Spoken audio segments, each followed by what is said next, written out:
And Obama goes on the campaign trail and he talks about the economy, but always in terms of big government, all right? So, Steve, he's got a problem with Obamacare. He's got a problem with big government. Is that the reason why his polls are so lousy? And I will concede to you that the economy is somewhat better. I will make that concession. But what about the rest of it? Well, listen, I think the economy and the length of time it's taken for the economy to begin to get back on track is a challenge for the president that's an enduring one. And I also believe, Larry, that, you know, the economic recovery has been a little bit uneven. And so there are people out there who are reading about it. They're hearing about it on CNBC. Then they're hearing about it from people like us on shows like this, but they're not feeling it in their own lives. And so I think that goes a long way toward explaining the president's numbers. Of course, there's a partisan aspect to this, too. If you look at where Democrats are in terms of their approval rating versus where Republicans are, you know, 46 or 48% of the population that voted against the president aren't going to probably like anything that he does, whether it's Obamacare or whether it's keeping interest rates low or it's investing in infrastructure. Well, the president can't win with a certain group of people. That's a fair Terry point. sounds like one of those folks. That's a fair point, but the independents tipped the scale. That's right. The key. The independents have tipped the scale, and they tipped the scale against Obama. And actually, the odd thing to me is, even though people acknowledge that things are better, I think 55% or some such, they don't give Obama any credit for it. John Hinderaker, I want to raise another point. Not only Obamacare, which has proved to have such a catastrophic launching on the front page every day, but, John, I think the president's falsehoods have really damaged his standing with the American people. You know, if you like it, you can keep your insurance. If you like it, you can keep your doctor. If you like it, you can keep your hospital. I didn't know about the website problem. No one briefed me. In other words, John, to me, those falsehoods, as I choose to call them, have really damaged Obama's credibility and standing. They've hurt the president. There's no doubt about that, Larry, especially if you like your plan, you can keep it. But I really think, Larry, that the main reason why the recovery hasn't helped Obama more is that it is too little, too late. In that Washington Post poll, where 59% said that they had seen some signs of economic recovery, 44% out of that 59 said that they were seeing a weak recovery. And they're right. So here's President Obama. He's been in office for 5 years, and finally we see some signs of a weak recovery. That is nothing to brag about. I think most people think the economy should be better, and the administration's policies aren't helping. But I think, you know, I'll come back to Steve McMahon here. Years ago, I interviewed President George W. Bush. First time I interviewed him, I think, was 2005 or 2006. And the economy had been coming on very nicely. He'd had a little Bush boom there for about 4 or 5 years. I asked him, Steve, why he doesn't score bigger points on the economy, why the economy wasn't polling better. And he answered me tersely with one word: Iraq. And that dominated his whole viewpoint, the people's viewpoint. What I'm suggesting here is that, all right, I accept the fact that the economy is not booming, and I think you're all right. You're all basically saying the same thing. But it is better. I'm willing to concede that. It is better. However, I think one word: Obamacare. And underneath that one word are the falsehoods that I described earlier. People just will not even begrudgingly give him any credit because they're so annoyed, angry, and pissed off at him, Steve. I think that has a lot to do with it. And I'll go you one more. I want to include the NSA, wiretapping business, I'm going to call it, because I'm not sure I know everything there is to know about it. But that's an example of big government. People don't want that. They don't want the Federal Reserve. They don't want the feds listening to their phone calls, et cetera, et cetera. So that adds to it, Steve McMahon.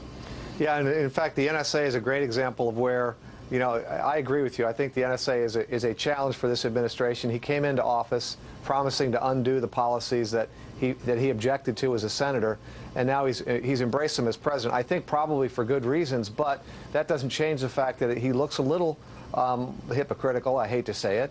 And it's an area where, frankly, the far left and the far right come together. It's where Rand Paul and Ron Wyden probably agree. And I think that hurts the president. I agree with you, Larry, that the representations he made about if you like your health care, you can keep it, has been devastating to his own personal credibility. And as they get the health care law and the health care website and the sign-ups more online working better, I think those things are going to improve, and you can see a little bit of improvement already. But there's no question that this last 60 days for the president has been an utter disaster.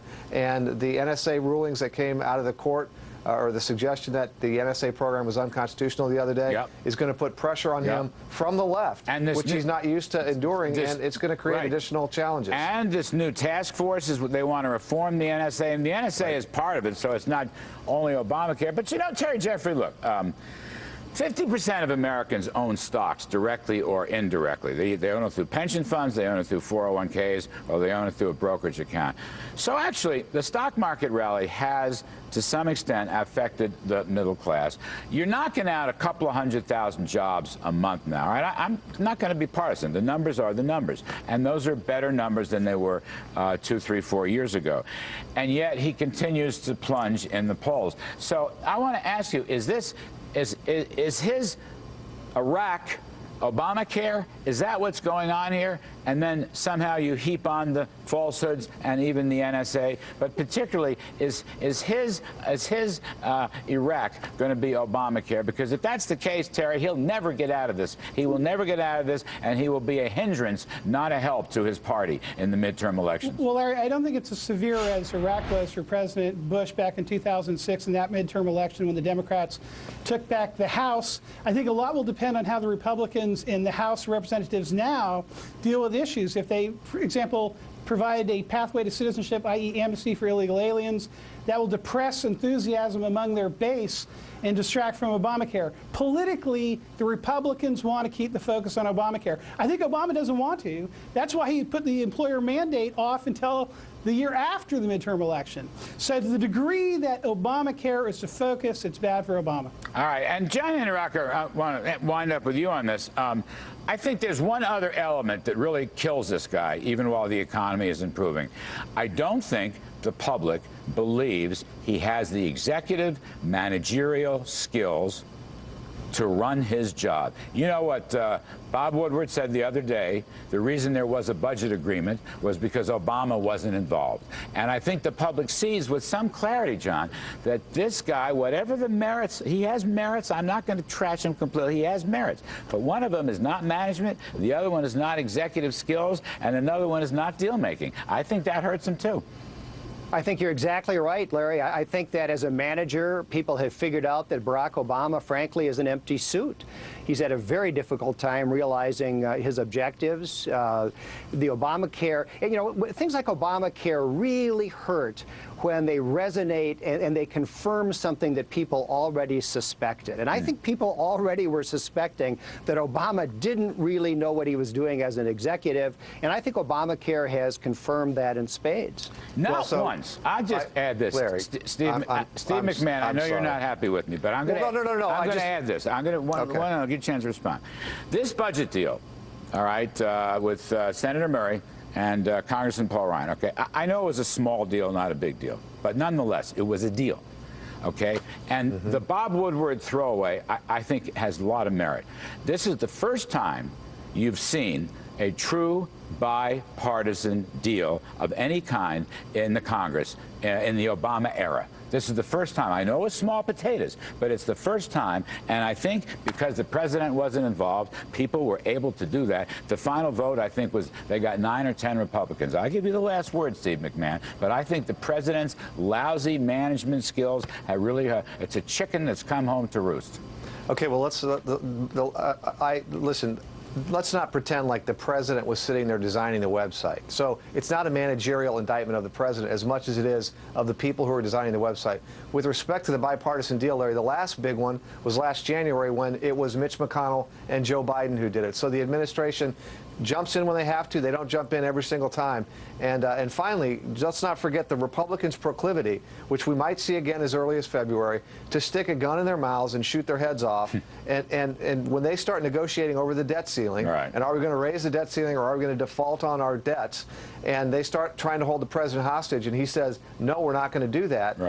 Watch it and see what happens to their approval ratings. This thing is a seesaw. You make a point. This is why I supported the Paul Ryan deal.